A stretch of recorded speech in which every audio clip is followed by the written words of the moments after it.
त्याचबरोबर भुसावळ नगरीचे शिल्पकार, भुसावळ नगरीची आन बान शान आणि या भुसावळ तालुक्यामध्ये ज्यांनी इतिहास घडून 1 लाख मतं घेतली होती ते असे माझे मित्र आदरणीय संतोष भाऊ चौधरी आणि आदरणीय जयंतदादा पाटील साहेब आणि उपस्थित सर्व बीजेपीला जमिनीत गाडणारे सर्व संविधानवादी संविधान रक्षक सैनिकांनो, सर्वांना माझा नमस्कार।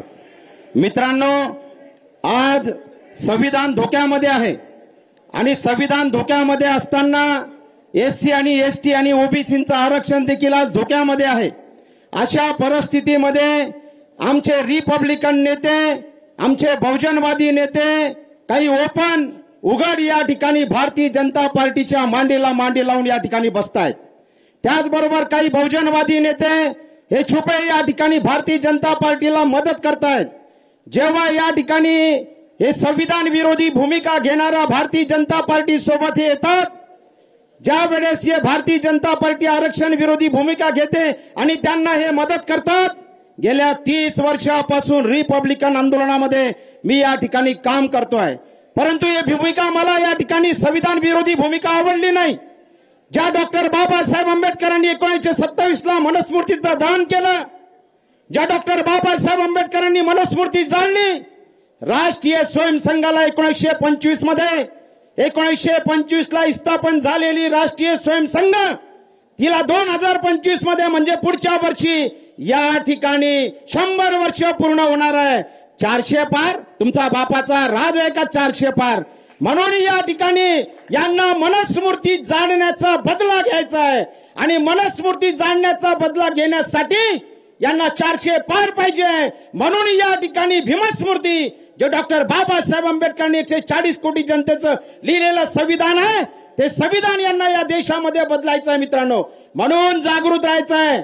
या ठिकाणी आज सभा झाली डॉक्टर बाबासाहेब आंबेडकर ग्राउंडवरती। उद्या मी श्रीरामदादा पाटील यांच्यासाठी बहुजन एकता महामेळावा ठेवलेला आहे। त्या सभेमध्ये लग्न मंडप होतं, लग्न मंडप। त्या लग्न मंडपामध्ये मुक्ताई नगरचे आमचे बाकीचे इतर नेते त्यांच्या आशीर्वादाने त्या ग्राउंडमध्ये लोक पाठवण्यात आली। या जामनेर तालुक्यातून त्या ठिकाणी त्या ग्राउंडमध्ये लोक पाठवण्यात आली, तरी लग्नामध्ये जशी गर्दी होते त्याच्यापेक्षाही कमी गर्दी आजच्या या सभा फेलमुळे या ठिकाणी झालेली आहे। मित्रांनो, आपण सर्वांना माहिती आहे। श्रीरामदादा, तुमच्याकडे आमची अपेक्षा आहे की ज्या वेळेस जळगाव जिल्ह्यामध्ये मी 11 ठिकाणी रेल रोको आंदोलन केलं, या ठिकाणी खासदार रक्षा खडसेंनी आम्हाला या ठिकाणी मारायसाठी सोडलं। ज्या वेळेस जळगावची झोपडपट्टी हटवली, या भुसावळची झोपडपट्टी हटवली, RPF GRP police force military सोबत हा मर्द मराठा छत्रपती शिवबांचा मावळा जगनभाई सोनवणे लढवा, त्यावेळेस रक्षाताई खडसे कुठे तोंड लपत होत्या? तेव्हा का नाही आले आमच्या झोपडपट्टीच्या रक्षणासाठी रक्षाताई तुम्ही? आणि रक्षाताई खडसे तुम्ही त्यावेळेस कुठे दिसला नाहीत। यावेळेस वरणगाव फॅक्टरीच्या कामगारांसाठी आम्ही रस्त्यावरती आलो। या ठिकाणी कामगारांचं जन आंदोलन केलं। दीपनगर मध्ये 35 वर्षापासून कामगार चळवळ आम्ही चालवतो। वरणगाव फॅक्टरीच्या कामगारांना उद्ध्वस्त करणारं धोरण नरेंद्र मोदीच्या सरकारने राबवलं। अरे, या ठिकाणी आपण सर्वांनी लक्षात घेतलं पाहिजे, जे शेतकरी आपल्या अधिकार हक्कासाठी दिल्लीमध्ये एकत्र आले, त्या शेतकऱ्यांचा 1000 शेतकऱ्यांचा मुर्दा या नरेंद्र मोदीच्या सरकारने पाडला। त्याचा बदला घेण्यासाठी आम्हाला एकत्र यावं लागणार मित्रांनो। शेतकऱ्यांच्या रक्ताने लाल झालेला एक कमाड आहे। महात्मा गांधींचा ज्यांनी खून केला ते नथुराम गोडसे, त्यांच्या महात्मा गांधींच्या रक्ताने लाल झालेला एक कमाड आहे। कामगारांच्या, शेतकऱ्यांच्या, मुलींच्या यौन शोषणाच्या रक्ताने लाल झालेला एक कमाड आहे।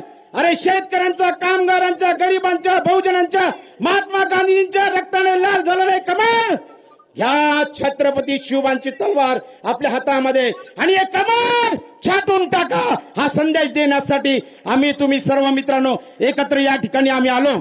आम्हाला या ठिकाणी श्रीरामदादा पाटील, तुम्ही 1000 कोटीचे या ठिकाणी मालक असाल, आम्हाला त्याची गरज नाहीये। आमचं धन जर कोणतं असेल तर डॉक्टर बाबासाहेब आंबेडकरांचं संविधान, हे संविधान वाचवण्यासाठी तुम्ही पार्लमेंटमध्ये जा, आम्ही तुमच्या सोबत आहोत। हे जे धन आहे हे आमचं एससी एसटी ओबीसी आरक्षणाचं रक्षणाचं संरक्षण करणारं जे धन आहे ते धनाचं रक्षण करण्यासाठी तुम्ही या ठिकाणी श्रीरामदादा पाटील पार्लमेंटमध्ये जा, आम्ही तुमच्या सोबत आहे. शेतकऱ्यांच्या रक्षणासाठी, कामगारांच्या रक्षणासाठी तुम्ही पार्लमेंटमध्ये जा, असं या ठिकाणी आम्ही तुम्हाला या दृष्टिकोनातून या ठिकाणी पार्लमेंटमध्ये पाठवणार आहोत. साहेब, तुम्ही नाथा भाऊंना आमदार केलं, त्यापेक्षा संतोष भाऊंना केलं असतं बरं झालं असतं. संतोष भाऊ चौधरींना जर विधानसभेमध्ये साहेब तुम्ही पाठवलं असतं तर या ठिकाणी नाथा भाऊंना आपण आमदार केलं. काय झाला, माझी पत्नी पंचायत समिती सदस्य झाली वरणगावला, त्या इंगळेबाई नगराध्यक्षबाईला पाडलं. त्या नगराध्यक्ष इंगळेबाईला राष्ट्रवादी काँग्रेस पार्टीमध्ये असताना आता तुम्ही भारतीय जनता पार्टीमध्ये पाठवता. वरणगावचे नगरसेवक तुम्ही त्या ठिकाणी भारतीय जनता पार्टीमध्ये पाठवता. अरे तुम्ही या ठिकाणी अडचणीमध्ये असाल नाथा भाऊ, तुमची अडचण आम्ही समजू शकतो, परंतु तुम्ही शरद पवार साहेबांच्या आणि आमच्या सारख्या राष्ट्रवादी काँग्रेस पक्षाच्या सैनिकांच्या पाठीमध्ये खंजीर खुपसतायत. तुमचं गचकरण आता चालू देणार नाही आम्ही. तुम्ही पडद्यामागून काही करा, तुम्ही राजकारण करा, गचकरण करा, पण या ठिकाणी नाथा भाऊंना चॅलेंज देतो की तुमची सुनवाई आता पार्लमेंटमध्ये जाणार नाही. त्या ठिकाणी जातील आमचे आदरणीय श्रीरामदादा पाटील साहेब. आम्ही तुमच्या सोबत यासाठी जुळलो, एका दलित, एका पीडित, एका शोषित, मी झोपड्यात राहणारा माणूस, वंचित घटकातला माणूस, या ठिकाणी तुम्ही मला आमदारकी दिली. अरे वंचितांचे कोण नेते आहेत, बहुजनांचे कोण नेते आहेत, शेतकरी, कष्टकरी, कामगार, बहुजनांचे कोण नेते आहेत? एकच नेता आमचे साहेब, आदरणीय साहेब. साहेब, भविष्यामध्ये तुम्ही आमचे आमदार संतोष भाऊ चौधरींना संपूर्ण ताकद द्या. आम्ही देखील संतोष भाऊ चौधरींना पूर्ण ताकद देऊ.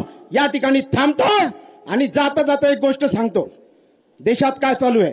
सुबह की धूप को ये रात बना सकते हैं, सुबह की धूप को ये रात बना सकते हैं, हर तरफ ये जंग के हालात बना सकते हैं.